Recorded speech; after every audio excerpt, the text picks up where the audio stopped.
Okay, let's move on to 4. Doing good at work as we have opportunity. Galatians 6, 9, and 10.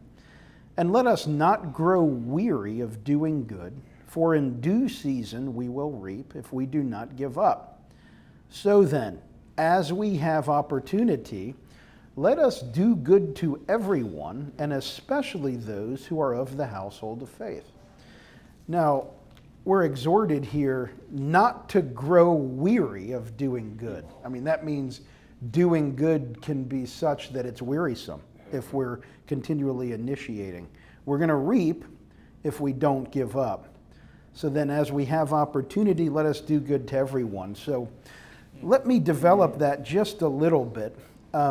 We should do good and not grow weary and not give up. And I think what we have to do there is, look, Jesus went about doing good. It says in Acts, and also we see that in the Gospels.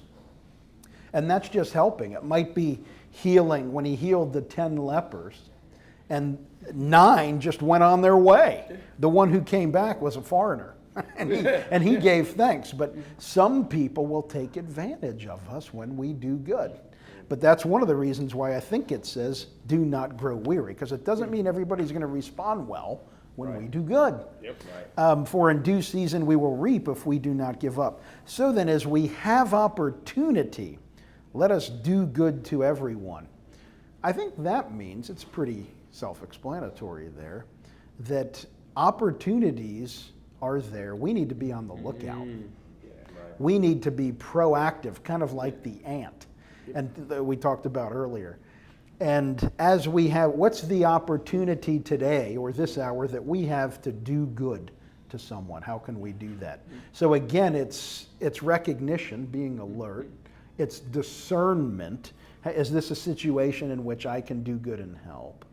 And it's implementation. Let me go ahead and do that. And then, of course, let us do good to everyone, especially those who are of the household of faith. Now, that's the difference there between unbelievers and believers. We're to do good to everyone, but believers are, children of God. All people are creatures of God and worthy of respect. That's why we talked about that earlier. But look for that opportunity. Do good to everyone. And what that means, again, we go back to 2. Everybody's made in God's image, regardless of appearance, whether they're 80 or 18, regardless of color of their skin, regardless of religious preference, regardless of work experience. You know, if you have the new kid on the block who's making all kinds of mistakes, don't shun that person. So do good to everyone, kind of like Jesus did. So let's talk a little bit about doing good as we have opportunity in the workplace. Don't grow weary. Is it easy to get weary when doing good? Friday afternoons are particularly tough. You've had a long week. You've had, hey, sometimes those may be the very best time to really extend some grace, because you know what? They're tired too. Whether it's end of the year and everybody's trying to get their sales in the door and make their numbers and all that kind of stuff. When a company's under pressure of the stress of another company's buying us out and what that looks like, or the stock market has crashed and we've had a sell-off and we've dropped 5,000 points in the last 2 weeks. I mean, all those things factor in, and somehow, even in those seasons, we've got to still extend grace to them. We've still got to love them well, even when we're tired. And how many times you go, I just want to get my stuff cleaned up and done and get out of here for the weekend, and somebody else is behind the 8 ball, and you don't walk over to their cubicle and say, man, can I help you with some of this? Is there anything I can do to help you get out of here too? Yeah, that'd be something, wouldn't it? Yeah. Not just, I got mine buttoned up and I'm gone, but how can I help you? So at the end of the day, we're not doing it for us. We're not really doing it for that person either, right? We're doing it because we're called to do it. Yeah. As unto the Lord. Yeah. right? I mean, it goes back to what we were talking about earlier. I mean, like, why does the ant do what it does? Is because it's serving its kingdom. It knows its role and it's going to do it, whether it wants to do it or whether it's rainy or hot or cold or whatever. It almost seems automatic with the ant, doesn't it? Isn't that interesting? I don't think that means thoughtless, mechanical. Right. I just think, we're not programmed in the sense that we're machines. But is this kind of doing good as you have opportunity? You'd think after a while it would almost become automatic, looking out for the well-being of our neighbor and making sure if they're behind, because they may not be as strong in that area as we are. Maybe they're stronger. Other people may be stronger there. We may need help. Good.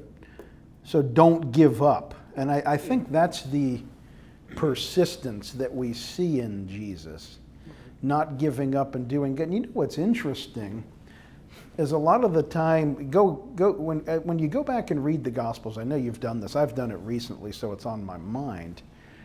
Do not give up. And I think one of the reasons it's easy to give up is we're wondering, is there value in this? We know we're serving the Lord, but it may not feel as if this is valuable to us. We're not getting anything out of it. If we're honest, that sacrifice, and sometimes we may not be willing to sacrifice. Jesus didn't give up, and some of the most important events in his life and in human history were done without fanfare. There's one example where he's walking in Mark's gospel to Jerusalem. Some people are in awe, some people are afraid. He's walking ahead of the disciples and of the group going to Jerusalem, going to the cross. And he stops and says for the second or third time, I tell you this, the Son of Man is going up to Jerusalem. They will beat him. They will spit upon him. They will crucify him. The third day he will rise again. And so James and John are discussing which one's going to be the greatest. I mean, come on. And it's just, and you think, what would that have looked like? That announcement is absolutely critical to human and Christian history. It would have looked like a rabbi walking with a group of people on a dusty road in the midst of probably traffic walking on either side. People would not have recognized the significance of that. Oftentimes, people, and ourselves included, won't recognize the significance of the things that we do. Not that what we do is going to be as important as what Jesus did, but it's incredibly significant when we do things as his children for his glory, for the good of others. So it's not, he notices everything, and sometimes we live in such a culture, it's hard for us to think that what we're doing is significant because nobody sees it. Well, the world changes on the pivot of insignificant people. I mean, the entire last... Is that a quote? For me, sure. I'm sure someone else has said something like that. But, I mean, the entire last 140, 50 years of history, maybe not that far, 100 years plus of history, all goes back to one point, and it's an assassination that triggers World War I and all this. But it was just like an insignificant guy. Like no one was paying any attention. I mean, there was a little political stuff going on, but that one event, which sure, an assassination is noteworthy and newsworthy, but what led to that is just like you never would have thought that it would have created World War I, which then led to World War II and all the atrocities and the Cold War and hundreds of millions of people murdered, all from this one little event. And that was more significant than a rabbi and some dudes walking into a town, right? You might call it from a noteworthy, front page news type standpoint. Like, oh, well, the Archduke was assassinated. That's going to be on the news. Oh, well, local preacher walks into town. That's not going to be on the front page of the paper. Amazing. And here's the question. Let us not grow weary of doing good. It's kind of what James and John were asking. When's the payoff? When's the payoff? Larry Crabb, in one of his sticky books, Sticky Team, Sticky Church, Sticky Members, whatever it was, Larry Crabb says, too often preachers forget when the payoff is. That we get too impatient with people or programs. We get impatient, or how quickly you're moving up the ladder. He says oftentimes The payoff is on the other side, Right. is in heaven. That's when you get the well done, good and faithful servant. When was Jesus really glorified? You know, when was the payoff? When he's hanging on the cross? You and I hadn't come to faith in Christ. We couldn't give him our praise.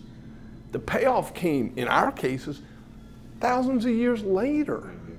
When's the payoff? You know, the payoff is good because even in Hebrews, it says that Jesus, looking to Jesus, Yes. who for the joy that was set before him endured the cross and despised its shame and is seated at the right hand of the throne of God. The joy that was set before him was the payoff that he would have having us with him in glory. Yes, and the glory that the Father would give him when he would finish everything and be seated at the right hand, even for Jesus.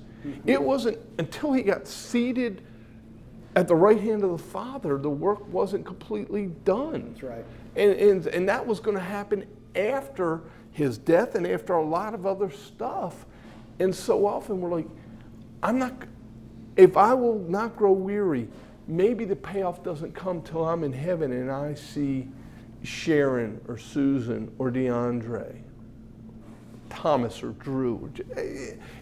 Who knows? When does, and you're like, Lord, you've said that if I'll do it for you, no good work will be unrewarded. Mm-hmm. If I'll do that, and I don't want to say it's just about our reward, but Jesus does mention rewards. I think and it's saying very that. important. I think we say, yeah, I know it's coming. It's coming. There's in 1 Corinthians 15:58, therefore, my beloved brothers and sisters, be steadfast, immovable, always abounding in the work of the Lord, knowing that in the Lord your labor is not in vain. I mean, there's a future reward that's huge. And so with that in mind, what we do is we think end result, and we live in light of that end result now. Yep. Now. Yep. We're hope. It's the hope of the life of the world to come. And we're living there. That's why it says in Colossians 3, set your mind on things above where Christ is seated at the right hand of God. That's where our mindset is. We're living here on earth. Mm-hmm. You know, we are his body. He's the head. He's up there. Right. We're here.